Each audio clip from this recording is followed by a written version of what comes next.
What is going on, everybody? WeedleTwineedle here, and we are backing out with an Ultra Sun and Ultra Moon Wi-Fi battle, and this one's going to be an overused tier battle. Hooray! We love OU! Having fun. This one's going to be an OU battle against Jimmy, somebody I battled off a Discord. Now, as you can see by Jimmy's team, he has the epitome of fun Pokemon battling and the overused tier. You know, nice Greninja, Magearna, Landorus, Kartana, Zapdos, Excadrill. Nice, fun team. I'm using a pretty cool team, you know, featuring, Gliscor. Tapu Bulu's like the only Tapu I use because I just love grassy terrain.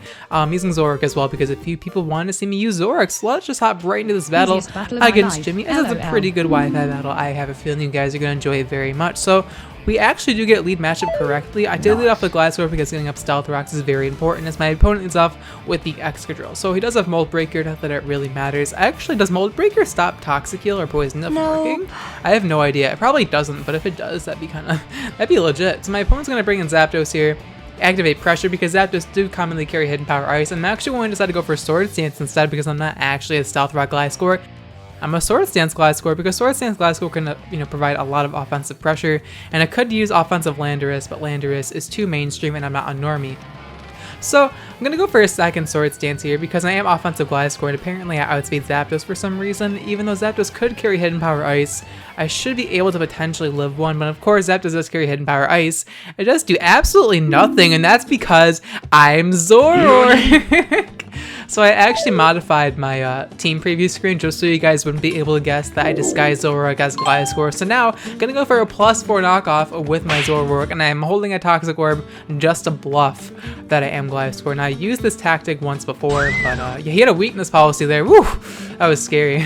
I just noticed that. But now my opponent's gonna bring in Landorus, Therian form. Kind of surprising because he does have a Greninja with Water Shuriken, but I guess he doesn't think it'll knock out Zoroark, even though Zoroark is hella fragile. But at +3, I'm gonna go for a knockoff. I do have Facade on this thing as well just because I have Toxic Orb, so may as well just run Facade.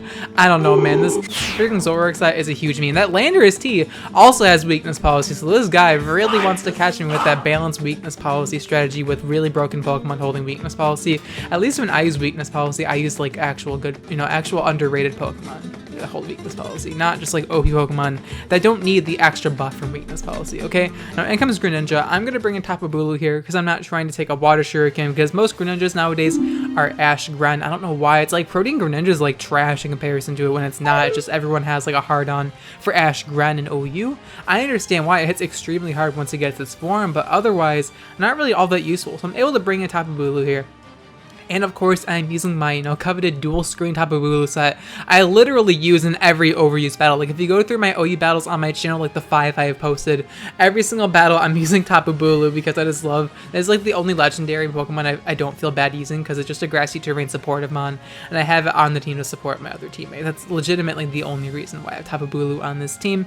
Who it's supporting exactly, you'll see later on. But having grassy terrain is very nice utility because having recovery plus like reduced ground type damage plus increased grass type damage is very useful. So now I'm going to bring in my Zoroark again as my opponent's going to go for a Flash Can with this Magearna, and Magearna is a massive threat to my team. Unfortunately, my Zoroark is going to get knocked out, but we did get 2 kills against Landorus T and Zapdos, so Zoroark definitely put in work. And unfortunately, Magearna is going to get a Soul Heart boost because Magearna is a fair and balanced Pokemon. We all love Magearna. It's at one point, people were thinking it should have been banned, but I guess people are adapting to Magearna, which is good. Now I'm going to bring in Victini, and I should be able to threaten out Magearna with Recreate. So my opponent's going to pull a switch into Graniqua here, as I'm actually going to decide to go for Blue Flare, because I'm actually a special attacking Victini. Blue Flare is going to do a crap load of damage to Greninja, even though it resists. I'm not even Life Orb or Choice Specs or anything. I'm just, base Victini, which is pretty cool. And now I was going to switch out, and my opponent actually predicts me to switch out into Bulu and brings in Kartana. Shiny Kartana! Shiny Kartana!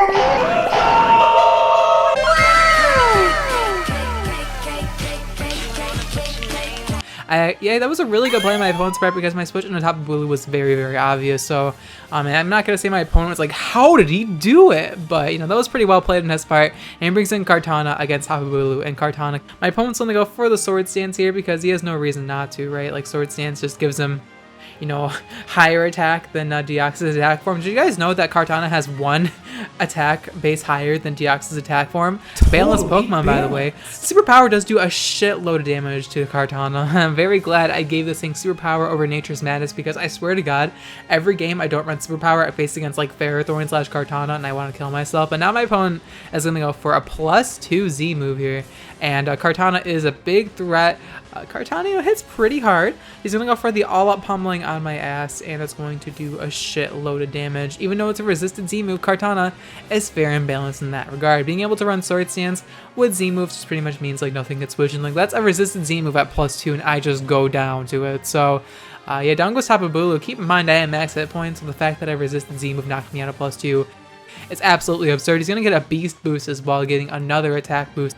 And not a speed boost, because some people do run the timid Kartana set. Not many people do, but I know some people have run it in the past. But now I'm going to bring in my Malamar here. I'm actually Focus Sash Malamar. I was going to run Eject Button, but I realized that Focus Sash Malamar is probably better on this set in particular, because in OU, like, using this set is really difficult to live. So I'm going to go for a Topsy-Turvy. So I could have knocked out Kartana with Foul Play, right? But instead, I wanted to make its +3 into -3, and I'm actually going to decide to preserve Malamar, because Malamar can be handy later on for more Topsy-Turvy shenanigans or Foul Play. And now I'm going to bring in Victini. Here's my opponent's going to go for the knockoff. Oh, big mistake, buddy. Because we're going to activate our weakness policy. So now we're at +2 attack and special attack. And Victini really has no method of increasing its offensive stats outside of weakness policy. So this is pretty threatening. My opponent's going to go for a Leaf Blade, do a little because he's at -3. I thought he'd want to go for a knockoff again. But I'm going to go for the Flame Charge here just so I can get a speed increase, which will help out Victini, because Victini is not the fastest mon in the world. Many Pokemon in the overused tier can definitely revenge kill it. So I'll take the Flame Charge boost. Now we have +2 attack, +2 special attack, and +1 speed. My opponent's going to bring in the Excadrill here, and you know, it's going to activate Mold Breaker. That's all fine and good.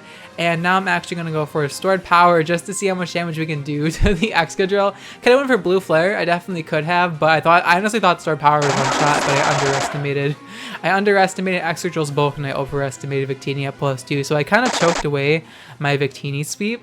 It could have been Sash Excadrill, to be honest, but I feel like if he was Sash Excadrill, he would have brought it out against my +4 Zoroark, but who knows. Now I'm going to bring in UU's daddy, the real Gliscor. Now I'm going to go for the agility, because I'm actually an agility Gliscor, because I've lost control of my life. So we're going to get +2 speed. My opponent's going to go for the Iron Head, which is going to do not much damage, pretty surprisingly, because I have no defensive investment at all. And now I'm going to go for the Earthquake after agility, because this means that nothing on my opponent's team will be able to outspeed my Gliscor, and ground type attacks do a lot of work against my opponent's team. So down goes the Excadrill to the Earthquake, thankfully. And now my opponent's going to bring in the Greninja, and since my Tapu Bulu is fainted, I really have no switch into this Greninja, and so I pretty much just stay in here. My opponent goes for Water Shuriken because he's forced to, because of the fact that I'm faster. But we're going to activate our weakness policy with Gliscor, but unfortunately it is to no avail, because Water Shuriken hits more than once, and yeah, we're going to get knocked out by the Water Shuriken. So rather unlucky, but I mean, my opponent played the Greninja pretty well in this battle, so now he's going to become transformed and become Battle Bond Greninja, the very balanced Pokemon that has like has higher special attack than Alakazam, and like higher speed than, like, it's ridiculous. Like Water Dark Step from this thing, it's extremely hard. It's like the special attacking version of Crawdaunt, but extremely fast as well. Now I'm going to bring Gardevoir here, my legit shiny Gardevoir. Now this Gardevoir moveset is a little bit different from the other Gardevoir movesets I've used in my other videos, as you'll see. My opponent's going to pull an obvious switch into Magearna. This is literally his last Pokemon. I'm actually going to trace Soul Heart, because you can't trace Battle Bond, surprisingly enough, so my opponent probably thought I didn't have trace there for a second, but I do. I'm going to pull a double switch into Malamar, because I'm expecting the Magearna to come out. And from here, what I can do is I can go for either Destiny Bond, or I can go for Simple Beam. So Simple Beam is a common meme I use with Gardevoir. Many of you guys are familiar with this, and you're probably like, wow, he's using this moveset again.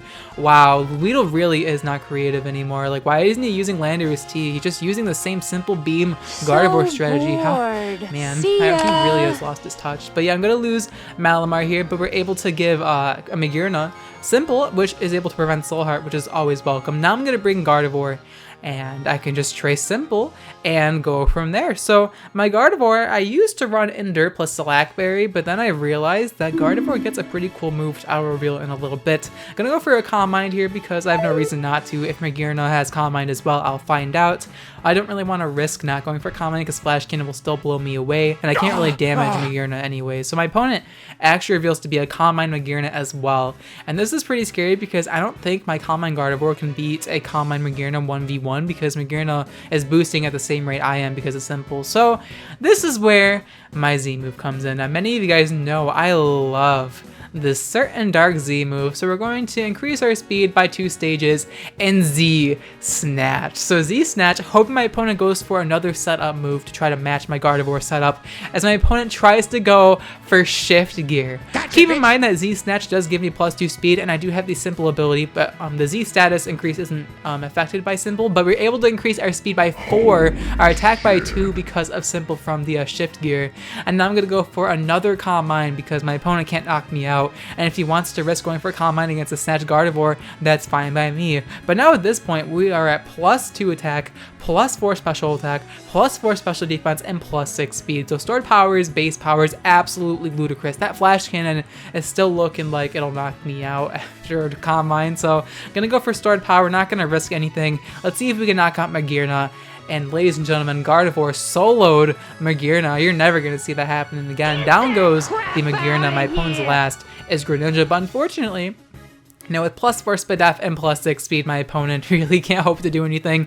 His win con here is to crit a Water Shuriken. He does have 3 chances too, so it could happen. Not crit, not a crit. 3 times the charm, nah B. And my last move on this Gardevoir set is Draining Kiss for the memes. I normally run Moonblast, but Draining Kiss is for the memes because Cancy Fairy has inspired me. Draining Kiss is gonna knock out the Greninja, and Gardevoir is able to clutch out another game. Draining Kiss heals for so much damage too. We're able to knock out Greninja with Draining Kiss, and that's gonna be the end of the battle against Jimmy. So we're able to win this battle with a narrow 1-0 victory, all thanks to simple meme into Trace Gardevoir. I love that strategy so much. I understand I spam that strategy on this channel as much as overused players spam Landorus Therian form. However, at least that strategy is creative and kind of fun, and I'm surprised that more people don't see it coming, but I do use like a different simple meme user each time, so I guess it makes up for it, but whatever. Getting off the topic, hopefully you guys enjoy this Wi-Fi battle. I got to showcase some pretty fun memes, and it ended up being a pretty close battle. If you guys enjoyed this Wi-Fi battle and really want to support my channel and what I do here on YouTube's, let me know by leaving a like on the video, as it's the greatest way to show your support towards my channel, and it's always appreciated. I really do appreciate all the support you guys have been giving me lately. I apologize for not being able to provide daily uploads like I used to. It's just, sometimes, adulting is hard, so I can't really provide, quality daily content like I used to. But hopefully, in sometime in the future, my life will free up to the point where I can provide daily content yet again. But getting off that topic, we're going to move on to the question of the day, which is going to be, which Pokemon strategy that I've used on this channel is your personal favorite out of all of the crazy, ridiculous strategies I've posted with on this channel? Let me know in the comments below which strategies impressed you the most out of all the crazy strats I've used. You can also include which strategy made you click subscribe, because you probably saw the insanity I used in that battle and you're like, holy crap, I have to see more. But yeah, I'm just pretty curious to see which strategy of mine is your personal favorite. Now, my answer has not changed from the last time I asked this question of the day. My favorite strategy I've ever come up with is Simple Beam plus Trace Gardevoir. I'm not saying I'm the first person in the Pokemon verse that I've came up with that strategy, but I'm the first person on YouTube from what I've seen that I've used Simple Beam into Trace and singles. I've seen Simple Beam used in doubles, but I don't think anyone's actually used it in singles play because it's just such a weird way to use it that no one would really think of it.